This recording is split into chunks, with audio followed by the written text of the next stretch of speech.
porque uma das militantes que estava ali tentando me impedir de falar pegou o cabo do microfone e arrancou no dente, né? Ela rompeu o cabo no dente, e aí, a partir desse momento, quando eles pegaram o microfone, depois de várias agressões físicas e verbais, a gente, infelizmente, teve que cancelar e não teve como realizar a palestra. Meu Deus, você sabe que eu li isso e não tive coragem de falar aqui na abertura? Eu li que cortaram os fios. Eu falei na abertura, cortaram os fios. Mas eu li que cortou com dente. Eu não Foi. acreditei que isso fosse possível, entendeu? Então falei, não vou falar isso, que isso deve ser fake news, deve ser alguma loucura da internet. Mas então ela mordeu o fio, né? A mordeu, viu? Foi um negócio assim, Meu realmente Deus! uma coisa animalesca, assim, assustador. E a gente ainda tentou, né, convencer eles no início. Gente, vamos realizar o evento. E não tem problema pessoas que discordam participarem ou mesmo protestar contra a minha presença. Isso eu acho que seria completamente legítimo. Mas você agir dessa forma animalesca, primitiva, né, mordendo um fio e batendo nas pessoas, não deixando elas falarem, isso eu acho que é um péssimo sintoma do que essas pessoas acreditam e do que a esquerda pretende para o Brasil hoje. É do que vai ser nos próximos meses, né? Também, né? Acaba sendo um reflexo da eleição, porque, querendo ou não, todos que estavam ali nos impedindo de falar são apoiadores do ex-presidente Lula, querem que ele retorne à presidência da República e são pessoas que trabalham, né, para que o pêndulo do governo hoje no Brasil saia da direita e vá para a esquerda. E trabalham de uma maneira violenta, né? Isso que preocupa, né? Porque elas podem, sei lá. Eu já li coisas tipo, vai ter no dia 7 de setembro, vai ter Black Bloc na rua e tal, né? Será que vai mesmo? Não sei, mas é possível, tudo é possível. E diante dessa cena, que eu não vi, mas imagino que deva ter sido um horror, tudo é possível, não é? Se você arranca com os dentes o cabo de um microfone, você faz várias outras coisas violentas, né?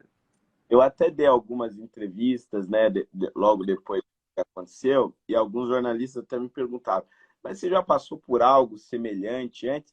E a única vez que eu lembro que houve um protesto contra a minha presença em algum lugar foi em uma outra universidade, uma universidade federal aqui da Grande São Paulo, a UFABC, que na época, isso deve ter sido em 2018, eu tinha ido dar uma palestra também sobre cotas raciais, junto com outras pessoas, falar sobre outros assuntos envolvendo educação.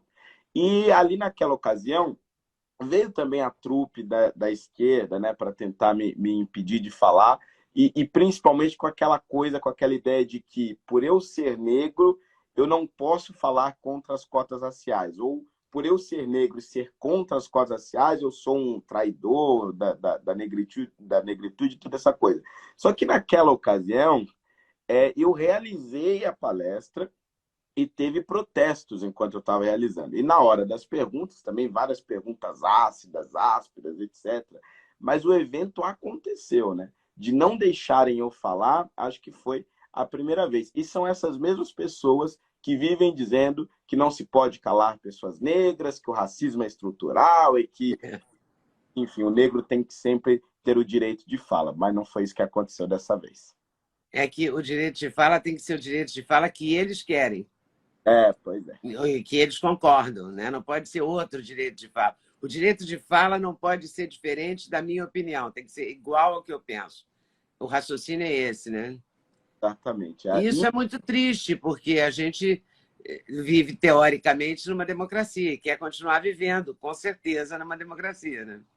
Exatamente. Infelizmente, isso também é um sintoma de outra coisa, né? Que é a forma como as universidades públicas elas foram tomadas, né, por uma única ideologia, né? E, infelizmente, hoje, a UJL, que foi o grupo que tentou organizar esse evento ali na Unicamp, ela é reprimida constantemente, né? Essa violência que aconteceu comigo ali, claro que tomou essa repercussão toda, porque eu sou um vereador eleito e tudo mais, e já tem um histórico como figura pública. Agora, o JL sofre, não só na Unicamp, como na USP e em várias outras universidades pelo Brasil, esta repressão constante de estudantes que não suportam a ideia da direita se organizar também dentro desses espaços de debate e de aprendizado.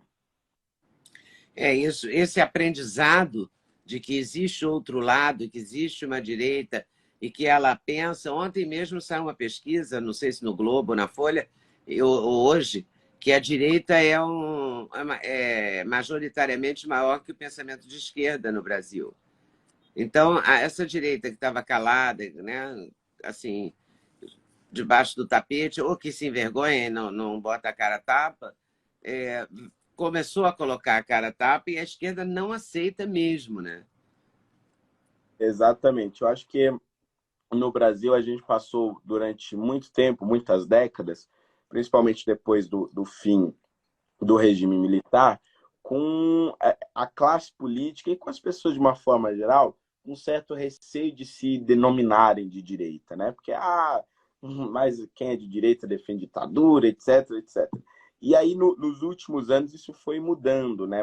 Mais pessoas foram saindo dessa zona do silêncio e passaram a ter coragem de expressar os seus ideais. E entre essas pessoas de direita, evidentemente que haveriam pobres, em sua grande maioria, de direita, negros de direita, gays de direita, lésbicas de direita. Quer dizer, a esquerda ela foi forçada a reconhecer que ela não é dona dessas minorias e que ela não é dona das pautas daqueles que sofrem com os mais diferentes preconceitos ou com as mais diferentes dificuldades sociais. Quer dizer, nós, independente das nossas condições, independente da cor da nossa pele, nós temos que ter absoluta liberdade para escolher os nossos posicionamentos e expressar esses posicionamentos nos mais diversos espaços. É engraçado porque está cada vez mais difícil, né, isso. No ano eleitoral e às vésperas de uma eleição, a coisa está ficando muito complicada. Eu não sei o que esperar. Eu tenho muito medo, por exemplo, de 7 de setembro. Eu acho que a gente pode ter manifestações muito violentas. É Né? bem, é bem possível, porque o 7 de setembro vai ser uma data muito simbólica, né, por representar ali os 200 anos, e também nós vamos ter a inauguração, até a reinauguração do Museu do Ipiranga, que acho que vai marcar isso muito aqui em São Paulo. Quer dizer, tem vários eventos sendo programados por conta desses 200 anos da independência e também várias manifestações sendo marcadas no país. E nós vamos estar bem no meio da campanha eleitoral. Acho que com os ânimos exaltados do jeito que estão, muito provavelmente a gente vai ter aí cenas tristes, né? Dá uma tristeza danada, porque a minha geração, então, que passou anos falando em democracia, lutando por isso, né, não consegue muito entender isso. Pois Não é. consigo entender. Quer dizer, era uma democracia que não era a que a gente acreditava, né? A gente pensava numa democracia mesmo, né? Com todo mundo tendo direito a pensar, a falar. Porque era assim, eu sei que você é um garoto. Quantos anos você tem mesmo? Por 25 anos. 25 anos. Você é um menino, você não viveu isso. Mas nos anos 80 a gente discutia em quem ia votar, 83, 82, eleição de 82, e continuava almoçando sem problemas. Entendeu? A gente discordava, sabe, de uma maneira civilizada. E a gente, de certa forma, piorou, né? Porque a gente agora não é mais civilizado. Né? Morde o cabo do microfone, bate na outra pessoa que não pensa como a gente. É muito complicado. Essa piora não é confortável, não.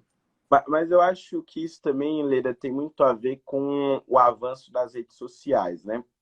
Conforme a gente foi aumentando o acesso à internet, o acesso às redes sociais, as pessoas passaram a conviver somente com quem elas concordam, né? As redes sociais nada mais são do que isso. Você segue quem você concorda, você... Opa, travou, mas voltei. Você comenta, curte as coisas de quem você concorda, de quem você admira. Então, a discordância ela acaba sendo uma exceção na sua vida, né? Então, acho que esse é um dos sintomas, né? A rede social e a internet tem vários lados positivos. Acho que eu não teria construído a minha carreira política sem as redes sociais e sem a internet, mas ela efeito colateral, também, que é criar essas bolhas sociais, e aí esses grupos de extrema esquerda, que naturalmente já seriam radicalizados em décadas passadas, agora com o uso da rede social, ele acaba se tornando mais radical ainda e mais intolerante ainda. Agora chegou a hora de a gente falar das cotas. Já aquilo que você não falou, eu não vou morder cabo do microfone, graças a Deus. Eles estão abertos para você explicar por que você é contra as cotas. Fernando Holliday, eu só tenho que fazer uma correção, porque no começo eu me confundi, falei que você, eu já estava vendo você deputado, falei que você era deputado. E você é vereador. É um pré-candidato a deputado federal, não é? Exatamente, sou pré-candidato a deputado federal pelo Novo e atualmente sou vereador pelo mesmo partido aqui em São Paulo. E eu vou aproveitar aqui a entrevista para falar aquilo que eu pretendia falar, né? Pelo menos um resumo Sim. do que eu pretendia falar na Unicamp. E acho que é muito interessante, todas as vezes que eu me posiciono em relação a isso, dizer que eu não nego que o racismo seja um problema no nosso país e que a gente precisa combater o racismo. Mas o sistema de cotas raciais defendido pela esquerda só aumenta a segregação, só aumenta o ódio e acaba sendo, na verdade, um modo de você governar e dominar as pessoas. Quando você segrega elas ou pela cor da pele, ou pela classe social, ou pela sexualidade, você acaba criando um certo ódio. Ah, os negros sofrem porque existem os brancos, as mulheres sofrem porque existem os homens, os gays sofrem porque existem os héteros. E aí você vai criando várias disputas na sociedade, várias guerras, e você vai se esquecendo daquilo que nos une, que é, primeiro, somos todos seres humanos, segundo, somos todos brasileiros, estamos numa mesma nação e queremos o bem da nossa sociedade. E conforme você vai criando essas divisões e esses ódios, esses grupos extremistas, eles acabam sendo os mais beneficiados. E outra, a cota racial, ela é um instrumento racista. Porque, veja, quando você é aprovado num sistema de cotas, pode ser que você seja submetido a uma espécie de tribunal racial. Criaram isso nas universidades federais e também nos concursos públicos, porque estava havendo muita fraude. Você já dizia que era negro, não era negro, e aí isso aí ia se descobrir anos depois. Então criaram uma banca que analisa a sua aparência e diz se você é negro ou não. Ora, se eu te seleciono para um emprego ou para uma vaga na universidade com base na sua aparência, com base na sua... eu estou sendo essencialmente racista. Não existe outra palavra para isso.